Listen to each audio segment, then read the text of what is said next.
महाभारत में ऐसी कई कथाएं हैं जिनके बारे में आज भी कुछ रहस्य हैं जिनका पता लगा पाना मुश्किल है। ऐसी ही एक कहानी है द्रोणाचार्य के पुत्र अश्वत्थामा की। जब पौराणिक कथाओं की बात आती है तो दुनिया के हर देश की कहानियों का अपना अलग इतिहास होता है। हमारे देश में भी कई ऐसी पौराणिक कथाएं प्रचलित हैं जिनके बारे में दुनिया अब तक अनजान है। महाभारत और रामायण जैसे महाकाव्य हमें कई हिंदू पौराणिक कथाओं के बारे में बताते हैं। ऐसी ही एक कहानी महाभारत ग्रंथ में आने वाले महान योद्धा अश्वत्थामा के बारे में बताती है, जिसे अंत तक दुख से भरा जीवन जीने का श्राप मिला था। जब भी अश्वत्थामा का जिक्र आता है तब उन्हें महाभारत में एक महान योद्धाओं का दर्जा दिया जाता है। कई लोगों का मानना है कि महाभारत के युद्ध के बाद भी अश्वत्थामा जीवित थे और कई लोग इस बात की चर्चा भी करते हैं कि अश्वत्थामा आज भी जीवित है।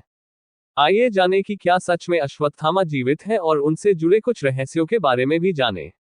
महाभारत में जब भी अश्वत्थामा का जिक्र आता है उन्हें गुरु द्रोणाचार्य के पुत्र और ऋषि भारद्वाज के पोते, 7 चिरंजीवी में से एक और अमरों में से एक माना जाता है। ऐसा माना जाता है कि उन्हें भगवान शिव से अमरता का वरदान प्राप्त था। यही वजह थी कि महाभारत युद्ध की समाप्ति के बाद भी वो जीवित थे।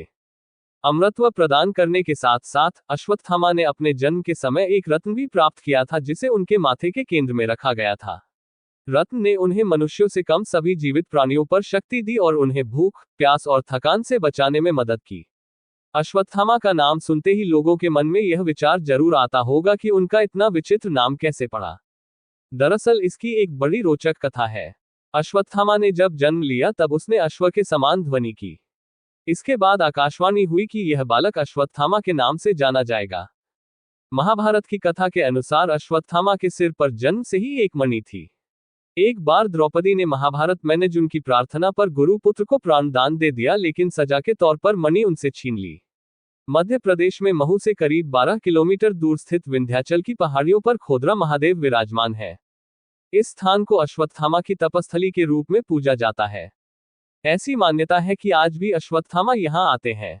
महाभारत के युद्ध के समाप्त होने के बाद कौरवों की ओर से सिर्फ 3 योद्धा ही बचे थे, कृप, कृतवर्मा और अश्वत्थामा। इनमें से अश्वत्थामा के जीवित होने के अभी भी चर्चे होते हैं, जिसकी सच्चाई का पता लगा पाना आज भी मुश्किल है।